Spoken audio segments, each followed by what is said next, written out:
I have a moment for you of Pete Buttigieg on Fox News shutting down just Brett Baier, who is running with a talking point that beautifully exemplifies the way that Fox News and the right-wing media machine will take a nothing story, meaning a story that there just isn't any controversy there, make it controversial, make it an issue, and then freak out about it. So this time, the Invictus Games that occurred in the Netherlands had in attendance Pete Buttigieg and his husband, Chasten Buttigieg, and they were representing the United States, more specifically, the President of the United States. They were going as that representation.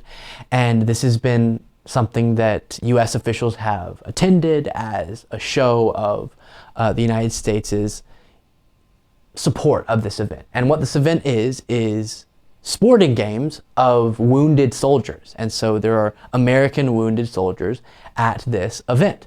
And so Pete Buttigieg went on a government chartered flight or a military flight, paid for, of course, by the government, because he's being sent to represent the President of the United States' office, and took his husband with him, as past people have done.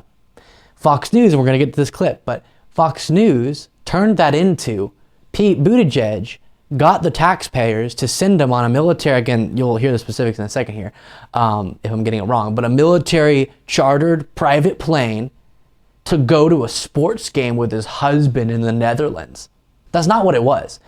It was a sports game in the Netherlands with his husband. It wasn't some leisurely trip. It was him representing as his position as Transportation Secretary, as past people have done in previous years. And he calls that out in this moment. Take a look.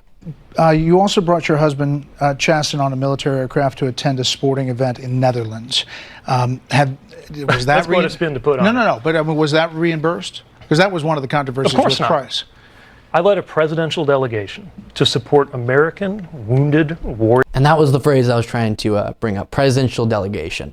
So going to represent the President of the United States. The President's office, logistical team handles that whole thing, and then he's just the face of it. For this time, it's been different positions who's gone to this in the past. Again, this is a tradition, and I love how he said, wow, that's quite the spin to put on it. Not explaining what it really was, but instead saying, so I heard you got a military aircraft to take you on a vacation to see, an NFL game or something. Warriors and injured service members, the Invictus Games, as has been tradition for many years. I led the American delegation as one of the great honors of my time in this job. And the diplomatic protocol on a presidential delegation is that the principal is often accompanied by their spouse. It was a great trip. It was incredible. It was also a few weeks into the Ukraine war. So we had a chance at the U.S. Embassy to engage with the Ukrainian competitors, also wounded service members. Some of them went from the games back to the battlefield to fight for their country. I also took the opportunity to sit with the Prime Minister of the Netherlands to look at port infrastructure, Dutch port infrastructure. But here's what I want you to understand. Before me, it was the Secretary of the Army under President Trump who took that trip with his wife. Before that, it was Mrs. Trump as First Lady who went to the Invictus Games. Before that, Mrs. Obama did the same thing. Sure. And I guess the question on my mind is, if no one's raising questions about why Secretary Esper and his wife led that delegation, and as well they should have, then why is it any different when it's me and my husband? Understood. So the last thing I wanted to ask you is that tonight... And Brett Baier just, yep, sorry, okay. Because you can't argue with that. As he said, in the past, other officials have gone with a presidential delegation and taken their spouse. Or the spouse themselves, in the case of Melania Trump, the First Lady, I should say, went. And so what's the deal? I'll tell you what the deal is. This is another chance to obsess, for many who are angry about this, that he took Chasten Buttigieg on a vacation to a sports game. That's what the story becomes, as a way to hate and be angry about something that doesn't even deserve that anger. And sometimes I think to myself, besides the fact that it harms all of us, because the more misinformed people who are in the world and more angry, and who tune into Fox News, then they support candidates who are bad, and a lot of them get in there and then they serve very poorly and pass policies that hurt us all. Okay. But just from the perspective of the viewer, it's so sad because there's a lot of stuff to be angry and fearful about in the world that exists.